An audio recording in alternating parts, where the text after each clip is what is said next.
అందరికీ మన ప్రభువును రక్షకుడైన యేసుక్రీస్తు వారి పేరిట ప్రేమపూర్వకమైనటువంటి వందనాలండి. ప్రియులారా, మనం ఏదైనా ఒక పని చేస్తున్నప్పుడు లేదా చేయాలనుకున్నప్పుడు దాని రిజల్ట్ ఏమవుతుంది అనే ఇంట్రెస్ట్ అనేది చాలా మందిలో ఉంటుందండి.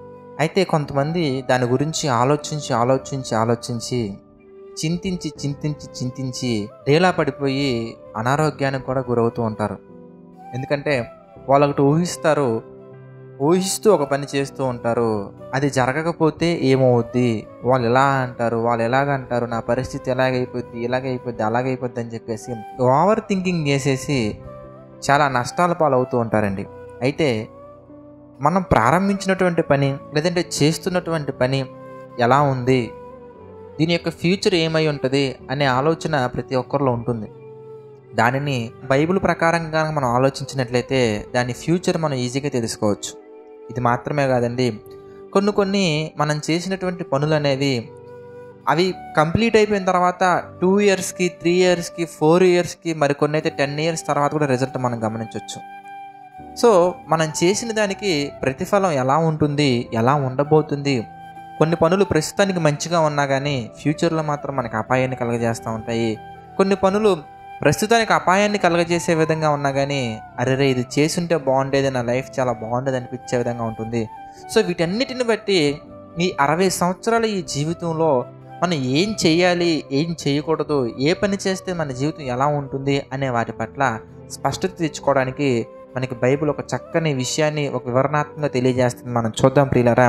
రోమీలకు రాసినటువంటి పత్రిక 15వ అధ్యాయము 4వ వచనం మనం చూద్దామండి.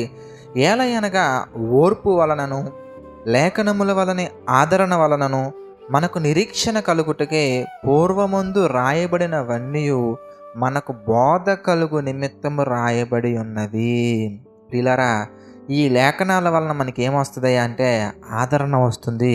ఈ లేఖనముల వలన మనకి ఏం కలగాలి అంటే ఓర్పు కలగాలి. ఈ లేఖనాల వల్ల మనకి ఏం కలగాలంటే బోధ కలగాలి. అందుకని దేవుడు ఏం చేశారంటే బైబిల్లో ఉన్నటువంటి ప్రతి ఒక్కరి గురించి వారు మంచి పనులు చేసినప్పుడు ఎలాంటి ఫలితాన్ని పొందుకున్నారు, ఎలాంటి ఫలితాన్ని ఎంత సమయానికి పొందుకున్నారు, చెడ్డ పనులు చేసినప్పుడు ఎలాంటి ఫలితాన్ని పొందుకున్నారు, వారు దేనిని ఆలోచించి ఎటువంటి పరిస్థితుల్లో వారు చెడ్డ పనులు చేయాల్సి వచ్చింది, పరిస్థితులు ఏమైనా కానీ లైఫ్ ఎలా మారుతుంది అనటానికి మంచి పరిస్థితులు మన కళ్ళ ముందు ఉంచారు, చెడు పరిస్థితులు మన కళ్ళ ముందు ఉంచారు. మంచి చేసి చెడుగా మారినటువంటి వాళ్ళ సందర్భాలు మన కళ్ళ ముందు ఉంచారు దేవుడు. అలాగే చెడ్డగా ఉండి తర్వాత మంచిగా మారి వారి జీవితాలను బాగుపరుచుకున్న వాళ్ళటువంటి పరిస్థితుల గురించి మన కళ్ళ ముందు ఉంచారు. వీటిని బట్టి మనం ఆలోచిస్తే కొన్ని ఉదాహరణలు కనుక మన బైబిల్ నుంచి చూడగలిగినట్లయితే my dear brothers and sisters, ఒకవేళ మనం కనుక మంచి పనులు చేస్తూ ఉంటే మనల్ని ఎలా దూషిస్తారు, జనాలు ఎలా దూషిస్తారు అనే విషయం మనం చూస్తే పేతురు గారు రాసినటువంటి మొదటి పత్రిక 4వ అధ్యాయం మనం చూస్తే 4వ వచనం, అపరిమితమైన దుర్వ్యాపారమునందు తమతో కూడా మీరు పరిగెత్తకపోయినందుకు వారు ఆశ్చర్యపడుచు మిమ్మల్ని దూషించుచున్నారు. అంటే ఒకవేళ మనం కనుక దుర్వ్యాపారాల్లోకి వెళ్ళిపోకుండా, లోకాశల్లోకి వెళ్ళిపోకుండా మనం కనుక మంచిగా బ్రతుకుతుంటే ఇంతకుముందు మన జీవితం మంచిగా ఉండేది కాదు కనుక వాళ్ళందరూ మనకి మిత్రులుగా ఉండేవారు. ఎప్పుడైతే ఆ పాత్ కరెక్ట్ కాదు, ఆ వెళ్ళే మార్గం అనేది కరెక్ట్ కాదని మనం గుర్తించి ఎప్పుడైతే వాటిని మానుకొని మనం కనుక మంచి వైపు వెళ్తూ ఉంటామో వాళ్ళతో కూడా మనం పరిగెత్తకపోయినందుకు వాళ్ళు మనల్ని చూసి దూషిస్తారు. అంటే చెడు మాని గనక మనం ఒకవేళ మంచి వైపు వెళితే ప్రారంభంలో కానీ మధ్యలో కానీ మనకి ఏమొస్తాయి అంటే దూషణ అనేది వస్తుంది. అది ఎందుకు వస్తుందంటే దానికి కారణం కూడా దేవుడు చెప్తున్నాడు. ఇది మాత్రమే కాదు ప్రియులారా, ఇంకొన్ని సందర్భాలు కనుక మనం బైబిల్ నుంచి ధ్యానించినట్లయితే మనకే కనుక ఒక బ్యాడ్ ఫ్రెండ్ ఉంటే ఎలా ఉంటుంది అనేది మనం సమూయేలు 2వ గ్రంథం 13వ అధ్యాయం మనం చూస్తే అమ్నోను అనే ఒక వ్యక్తికి యెహోనాదాబు అనే ఒక వ్యక్తి ఉంటారండి. అతడు కపట సహోదరుడు, ఒక బ్యాడ్ ఫ్రెండ్. అతను అమ్నోని జీవితాన్ని గద్దించకుండా, అమ్నోను ఆలోచనల్ని వాక్యానుసారంగా సరిదిద్దకుండా అమ్నోనికి ఒక పనికి మాలినటువంటి ఆలోచనలు ఇచ్చినట్టుగా, పనికి మాలిన ఐడియాస్ ఇచ్చినట్టుగా మనం చూడొచ్చు. తద్వారా అమ్నోని జీవితం ఎలా మారిపోయింది, అమ్నోని యొక్క పరువు ఎలా మారిపోయింది అనే విషయాలు మనం అక్కడ గమనించవచ్చండి. అంటే మంచి మార్గంలో మనం వెళ్తే ఎలా ఉంటుంది, చెడు మార్గంలో మనం వెళ్ళటానికి శత్రువులు కాకుండా మిత్రులే ఎలా మనల్ని ప్రేరేపిస్తారనే విషయాలు మనం చూసాము.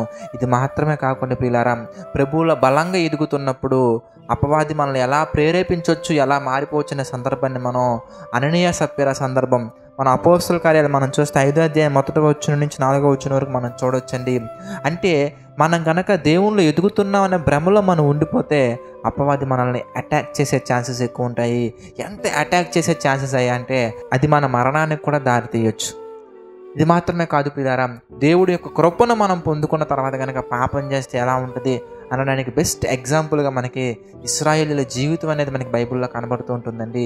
వీటన్నిటిని బట్టి మనం ఆలోచిస్తే మనకి ఏమర్థం అవుతుందంటే, మంచి ఫ్రెండ్స్ ఉంటే ఎలాంటి ఉపయోగాలు ఉన్నాయి, చెడ్డ ఫ్రెండ్స్ ఉంటే ఎలాంటి నష్టాలు ఉన్నాయి అనేవి మనం ఒక తప్పు చేసి ఇలా చేయకూడదు అని మనం సమయాన్ని వృధా చేయకుండా ఒక మంచి చేస్తే ఎలా ఉంటుంది అంటానికి మనం ఎక్స్పీరియన్స్ అవ్వకుండానే అనేక మంది ఎక్స్పీరియన్సెస్ని, వాటి మధ్యలో దేవుని యొక్క ఆలోచనలు ఎలా ఉన్నాయి, దేవుడు ఎలా వాళ్ళని కాపాడారు, ఎలా నడిపించారు, ఎలా శిక్షించారు, ఇవన్నీ కూడా మనకేంటంటే ఓర్పు వలన, అలాగే లేఖనముల వలన, ఆదరణ వలన, అలాగే ఇవన్నీ కూడా మనకేంటంటే బోధ కలుగుటకే దేవుడు ఆది కాండం నుంచి ప్రకటన గ్రంథం వరకు ప్రతి ఒక్కరి జీవితం మనకు రాయించారు.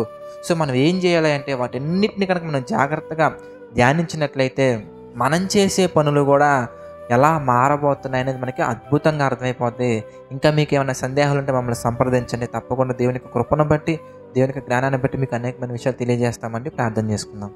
ప్రేమగల తండ్రి, దయగల దేవ, అనేకమైన విషయాలు మాకు తెలియజేసి మీ చిత్త ప్రకారంగా నడిపిస్తున్నందుకు కృతజ్ఞతాస్తుతులు చెల్లించుకున్నాం తండ్రి. మమ్మల్ని దీవించండి, ఆదరించండి, బలపరచండి తండ్రి. ప్రభువా, ఈ డైలీ డివోషన్ మేకింగ్లో తండ్రి ఎంతమంది అయితే సహకారులుగా నిలబడుతున్నారో వారందరినీ మీరు జ్ఞాపకం చేసుకొని దీవించండి ప్రభా. వారి కుటుంబాలను మీరు బలపరచండి తండ్రి. ప్రార్థనాపూర్వకంగా మా తండ్రి జేసీ టెంపుల్ నిమిత్తం మా తండ్రి సహాయపడుతున్నటువంటి వారందరినీ మీరు జ్ఞాపకం చేసుకుని దీవించండి ప్రభా. ఆర్థిక, ఆరోగ్య, మానసిక సమస్యల్లో కృంగిన ప్రతి ఒక్కరిని మీరు దీవించండి తండ్రి. మరి కృంగిన హృదయాన్ని మా తండ్రి బలపరచండి ప్రభా. దీవించండి, ఆశీర్వదించండి తండ్రి. మీ చిత్తమైతే మేమందరం మరలా కలుసుకుని మీ యొక్క వాక్యాన్ని ధ్యానించి దాన్ని అందించండి. నమ్మకంగా యథార్థంగా పరిచయం చేస్తున్న వారిని, వారి కుటుంబాలను, వారి పరిచర్ని మీరు దీవించండి, ఆశీర్వదించండి. సమస్త మహిమ, ఘనత, ప్రభావాలు మీకే చెల్లించుకుంటూ మా ప్రభువును రక్షకుడైన యేసుక్రీస్తు వారి పేరిట ఈ ప్రార్థన అడిగి వేడుకొనుచున్నాము తండ్రి. ఆమేన్. అందరికీ వందనాలండి. God bless you all.